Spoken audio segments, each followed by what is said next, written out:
శ్రీ మహాగణాధిపతయే నమః. శ్రీమాత్రే నమః. మాచిరాజు భక్తి ప్రేక్షకులందరికీ నమస్కారం. నవగ్రహాలలో బుధుడు జూలై 7వ తేదీ ఉదయం 10:46 కర్కాటక రాశిలో నుంచి వక్రించి వెనక్కి మిథున రాశిలోకి ప్రవేశిస్తున్నాడు. అలా వక్రించి మిథున రాశిలోకి ప్రవేశించిన బుధుడు మళ్ళీ ఆగస్టు 5వ తేదీ రాత్రి 7:33 మళ్ళీ ముందుకొచ్చి కర్కాటక రాశిలోకి ప్రవేశిస్తాడు. అంటే జూలై 7వ తేదీ నుంచి ఆగస్టు 5వ తేదీ వరకు బుధుడు మిథున రాశిలోనే ఉంటాడు. కానీ జూలై 7వ తేదీ కర్కాటక రాశిలో ఉన్న బుధుడు ముందుకు వెళ్లకుండా వక్రించి వెనక్కి మిథున రాశిలోకి ప్రవేశిస్తున్నాడు. ఈ బుధుడి వక్రం అనేది 12 రాశుల వారికి ఎలాంటి ఫలితాలను కలిగింపజేస్తుందో, బుధుడి వక్రం ఏ రాశులకు అనుకూల ఫలితాలను ఇస్తుందో, ఏ రాశులకు వ్యతిరేక ఫలితాలు ఇస్తుందో, అనుకూల ఫలితాలు రెట్టింపు చేసుకోవటానికి, వ్యతిరేక ఫలితాలు తగ్గింపజేసుకోవటానికి 12 రాశుల వాళ్ళు బుధుడికి సంబంధించి ఎలాంటి శక్తివంతమైన పరిహారాలు చేసుకోవాలో ఈ వీడియోలో మనం తెలుసుకుందాం. ఎప్పుడైనా సరే ఒక గ్రహము వక్రించినప్పుడు ఆ గ్రహం ఇచ్చే ఫలితాలు ప్రత్యేకంగా ఉంటాయని జ్యోతిష శాస్త్రంలో చెప్పడం జరిగింది. ఈ గ్రహాలు వక్రించినప్పుడు ఒక్కొక్క గ్రహము ఒక్కొక్క రకమైనటువంటి ఫలితాలను ఇస్తుంది. శుభగ్రహము వక్రించినప్పుడు ఇచ్చే ఫలితాలు ఒక రకంగా ఉంటాయి. పాపగ్రహము వక్రించినప్పుడు ఇచ్చే ఫలితాలు ఇంకొక రకంగా ఉంటాయి. బుధుడు శుభగ్రహాలతో కలిసినప్పుడు శుభ ఫలితాలను, పాపగ్రహాలతో కలిసినప్పుడు పాప ఫలితాలను కలిగింపజేస్తాడు. కాబట్టి బుధుడు వక్రించినప్పుడు ఇచ్చే ఫలితాలు చాలా ప్రత్యేకంగా ఉంటాయని జ్యోతిష శాస్త్రంలో చెప్పడం జరిగింది. జ్యోతిష శాస్త్రంలో బుధుడి వక్రగమనం గురించి ఏం చెప్పారంటే, బుధగ్రహము సూర్యుడి చుట్టూ తిరిగి రావటానికి 88 రోజులు పడుతుంది. ఈ భ్రమణ మార్గంలో బుధగ్రహము ఏదో ఒక ప్రదేశంలో కొద్ది గంటల పాటు లేదా కొన్ని రోజుల పాటు స్థిరంగా నిలిచిపోతుంది. బుధగ్రహము సంవత్సరానికి 3 సార్లు వక్రిస్తుందని జ్యోతిష శాస్త్రంలో చెప్పారు. ఈ వక్రగమనం అనేది కనీసం 20 రోజుల పాటైనా కొనసాగుతుందని జ్యోతిష శాస్త్ర గ్రంథాల్లో చెప్పారు. మిగిలిన గ్రహాలతో పోలిస్తే బుధగ్రహము సంవత్సరంలో ఎక్కువ సార్లు వక్రిస్తుందని కూడా జ్యోతిష శాస్త్ర గ్రంథాలు తెలియజేస్తున్నాయి. అయితే బుధగ్రహం అనేది కమ్యూనికేషన్ని రిప్రజెంట్ చేస్తుంది. జ్యోతిష శాస్త్రంలో ఒక వ్యక్తి అనర్గళంగా మాట్లాడటం, తన భావాలను ఎదుటి వాళ్లకు వ్యక్తపరచటం, ఈ కమ్యూనికేషన్ సంబంధించిన అంశాలన్నీ బుధగ్రహం ప్రభావితం చేస్తుంది. కాబట్టి బుధగ్రహం వక్రించి ఉన్న సమయంలో కమ్యూనికేషన్ అనేటటువంటిది చేరవేయటం అనేది ఒక్కొక్క రాశికి ఒక్కొక్క రకంగా ఉంటుంది. అంటే ఎదుటి వాళ్ళు మనం చెప్పే విషయాలను సరిగా అర్థం చేసుకోవటము లేదా అర్థం చేసుకోలేకపోవటం అనేది ఈ బుధుడి వక్రం మీద ఎక్కువగా ఆధారపడి ఉంటుంది. సహజంగా సరిగా మాట్లాడలేని వాళ్ళు ఎవరైనా సరే బుధగ్రహం వక్రించి ఉన్నప్పుడు చాలా చక్కగా మాట్లాడతారని కూడా జ్యోతిష శాస్త్ర గ్రంథాల్లో చెప్పారు. అప్పటి వరకు సభలు సమావేశాల్లో అనర్గళంగా మాట్లాడే వ్యక్తులు కూడా బుధగ్రహం ఒక్కసారిగా వక్రిస్తే మాటలు తడబడటం, పొరపాటుగా మాట్లాడటం ఇలాంటివన్నీ చేస్తూ ఉంటారు. దీన్ని బట్టి మనం అర్థం చేసుకోవాల్సిన విషయం ఏంటంటే, వక్రించినప్పుడు గ్రహం ఇచ్చేటటువంటి ఫలితాలు అనేవి మామూలుగా గోచార ఫలితాలకు కొద్దిగా వ్యతిరేకంగా ఉంటాయని దీన్ని బట్టి తెలుసుకోవచ్చు.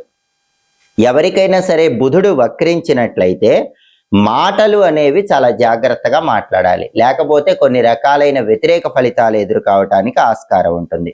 అలాగే బుధగ్రహము వక్రించినప్పుడు పూర్వజన్మ పుణ్య ఫలితాలను కూడా కలిగింపజేస్తూ ఉంటుంది. పూర్వజన్మలో చేసిన పాప ఫలితాలను కూడా కలిగింపజేస్తుంది. ప్రస్తుతము బుధుడు వక్రించి మిథున రాశిలోకి ప్రవేశించటం అనేది 12 రాశులలో ఒక్కొక్క రాశి వాళ్ళకి ఒక్కొక్క రకమైనటువంటి ఫలితాలను కలిగింపజేస్తుంది. తదుపరి కుంభరాశి. కుంభరాశి వాళ్ళకి ఈ బుధుడి వక్రం వల్ల ఏర్పడే ఫలితాలు పరిశీలిస్తే, మామూలుగా అయితే కుంభరాశి వాళ్ళకి ఈ బుధుడి వక్రం అనేది 5వ స్థానంలో ఏర్పడుతోంది. మిథునంలోకి బుధుడి వక్రించి రాగానే 5వ స్థాన సంచారం బుధుడికి ఏర్పడుతోంది. కాబట్టి జ్యోతిష శాస్త్ర గోచార గ్రంథాల ప్రకారం 5వ స్థానంలో బుధుడు వ్యతిరేక ఫలితాలు ఇస్తాడు. కాబట్టి కుంభరాశి వాళ్ళకి బుధుడు వ్యతిరేకంగానే ఉంటాడు. కానీ వక్రించి వచ్చాడు కాబట్టి పెద్దగా ఇబ్బందులేం కలిగించడు. కొన్ని ప్రత్యేకమైన విషయాల్లో మాత్రమే ఇబ్బందులు కలిగిస్తాడు.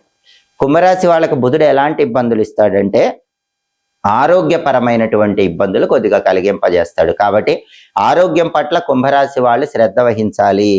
అలాగే డాక్యుమెంట్స్ మీద సంతకం చేసేటప్పుడు 1కి 10 సార్లు ఆలోచించి సంతకాలు చేయాలి. ఎందుకంటే బుధుడి వక్రం వల్ల ఏదైనా అగ్రిమెంట్స్ లో డాక్యుమెంట్స్ మీద సైన్ చేయటం వల్ల కుంభరాశి వాళ్ళు ఇరుక్కుపోయే అవకాశాలు ఎక్కువగా ఉన్నాయి. అలాంటివి జరగకుండా ఉండాలంటే పర్సన్స్ జెన్యూన్ గా ఉంటేనే అగ్రిమెంట్స్ మీద సైన్ చేయండి.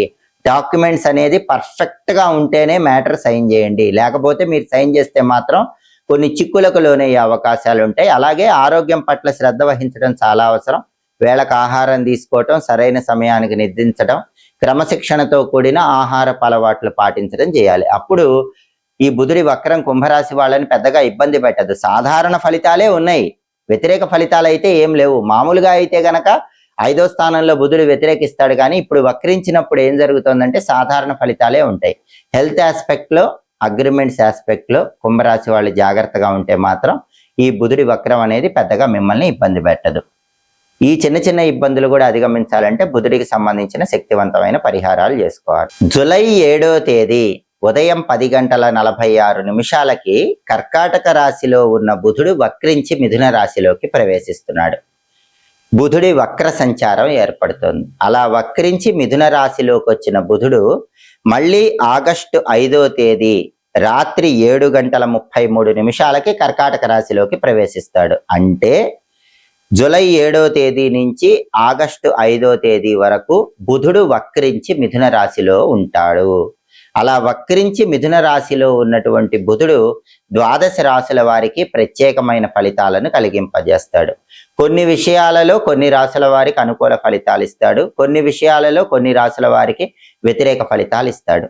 అనుకూల ఫలితాలు రెట్టింపు చేసుకోవటానికి, వ్యతిరేక ఫలితాలు తగ్గింపజేసుకోవటానికి ద్వాదశ రాశుల వాళ్ళు బుధుడికి సంబంధించిన కొన్ని శక్తివంతమైన పరిహారాలు చేసుకోవాలి. వాటిలో ముఖ్యమైన పరిహారాలు బుధవారం రోజే చేసుకోవాలి. అంటే జూలై 7వ తేదీ నుంచి ఆగస్టు 5వ తేదీ మధ్యలో వచ్చే బుధవారాలు బుధ సంబంధమైన పరిహారాలు చేసుకుంటే ఈ బుధుడి వక్రం అనేది ద్వాదశ రాశుల వాళ్ళకి సంపూర్ణంగా అనుకూల ఫలితాలు ఇస్తుంది. ముఖ్యమైనటువంటి పరిహారం బుధవారం రోజు పెసల పరిహారం. పెసల పరిహారం ఏంటంటే పెసలు ముందు రోజు రాత్రి అంటే మంగళవారం రాత్రిపూటే నానబెట్టుకొని మర్నాడు బుధవారం రోజు నానబెట్టినటువంటి పెసలు గోమాతకు ఆహారంగా తినిపించాలి. లేదా బుధవారం బుధహోరలో కేజింబావు పెసలు ఆకుపచ్చ వస్త్రంలో మూటగట్టి ఎవరైనా బ్రాహ్మణుడికి దానం ఇవ్వాలి. అంటే బుధవారం ఉదయం 6 నుంచి 7 మధ్యలో కానీ, మధ్యాహ్నం 1 నుంచి 2 మధ్యలో కానీ, రాత్రి 8 నుంచి 9 మధ్యలో కానీ బుధహోరలో పెసలు దానం ఇచ్చుకోవాలి. అలాగే ఈ సమయంలో అంటే జూలై 7 నుంచి ఆగస్టు 5 మధ్యలో వచ్చే బుధవారాలు తులసి పూజ చేస్తే కూడా బుధుడు విశేషంగా యోగిస్తాడు. అంటే తులసి కోట దగ్గర దీపాన్ని వెలిగించుకోవటం, తులసి కోటకు ప్రదక్షిణలు బుధవారం పూట చేయటం, ఓం బృందావన్యై నమః ఈ మంత్రం చదువుకుంటూ తులసి కోట దగ్గర ప్రదక్షిణలు చేసుకోవటం, తులసి కోట దగ్గర ఆవు నెయ్యి దీపం పెట్టుకోవటం, లేదా ఉసిరిక దీపాలు వెలిగించుకోవటం, ద్రాక్ష పళ్ళు, అరటి పండ్లు, దానిమ్మ పండు గింజలు తులసి కోట దగ్గర నైవేద్యం పెట్టుకోవటం. వీలైతే తులసి కోట దగ్గర ఒక రాగి పాత్రలో నీళ్లు తీసుకుని కింద ఒక పళ్ళెం ఉంచి ఆ రాగి పాత్రలో నీళ్లలో పుష్పాలు, అక్షింతలు వేసి ఆ నీళ్లతో తులసి మాతకు అర్ఘ్యం ఇవ్వటం చేసినా కూడా బుధుడి వక్రగమనం అనేది ద్వాదశ రాశులకి పూర్తిగా అనుకూల ఫలితాలని కలిగింపజేస్తుంది. అలాగే గుమ్మడికాయ దానం చాలా అద్భుతమైన ఫలితాలను కలిగింపజేస్తుంది. కూష్మాండ దానం అనేది బుధుడికి ఎంతో ప్రీతిపాత్రం. అందుకే ఈ సమయంలో వచ్చే బుధవారాలు గుమ్మడికాయ ఎవరైనా బ్రాహ్మణుడికి దానం ఇవ్వండి. ఏ గుమ్మడికాయ దానం ఇచ్చినా పర్వాలేదు, కాకపోతే బూడిద గుమ్మడికాయ కాకుండా మామూలు గుమ్మడికాయ దానం ఇస్తే ఫలితం అనేది ఇంకా ఎక్కువగా ఉంటుంది. అలాగే బుధుడికి అధిష్టాన దైవం గణపతి కాబట్టి ఈ సమయంలో అంటే జూలై 7 నుంచి ఆగస్టు 5 మధ్యలో వచ్చే బుధవారాలు గణపతిని పూజిస్తే మంచిది.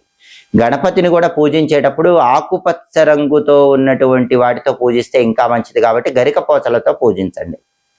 అలాగే గణపతికి ఎర్ర పుష్పాలు ఇష్టం కాబట్టి ఎర్ర పూలతో పూజ చేయండి.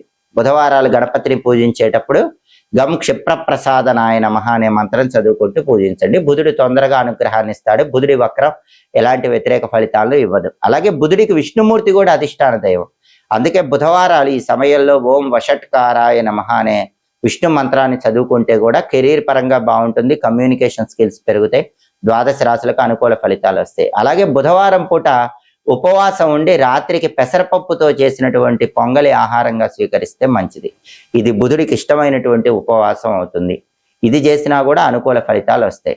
అలాగే పింగాణి వస్తువులు ఏవైనా సరే బుధవారం పూట ఈ సమయంలో దానం ఇస్తే చాలా మంచిది. గాజు వస్తువులు కానీ పింగాణి వస్తువులు కానీ ఎవరికైనా దానంగా ఇవ్వండి.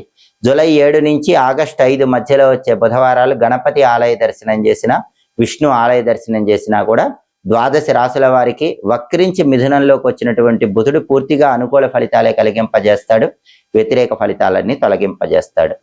ఈ పరిహారాలు చేసుకోండి, బుధుడి అనుగ్రహానికి పాత్రలు కండి. ఎప్పటికప్పుడు ఖగోళంలో గ్రహాల సంచారంలో వచ్చే మార్పు వల్ల కలిగే ఫలితాలు ద్వాదశ రాశులకి ఎలా ఉంటాయో తెలుసుకోవాలంటే మాచిరాజు భక్తి ఛానల్ తప్పకుండా చూడండి. మా వీడియోస్ మీకు నచ్చినట్లయితే మా ఛానల్ లైక్ చేయండి, కామెంట్ చేయండి. మా ఛానల్ వీడియోస్ 10 మంది మిత్రులకు షేర్ చేయండి. మా ఛానల్ సబ్స్క్రైబ్ చేసుకోండి. పక్కన ఉన్న బెల్ సింబల్ నొక్కటం మాత్రం మర్చిపోకండి. సర్వే జనాః సుఖినో భవంతు. స్వస్తి.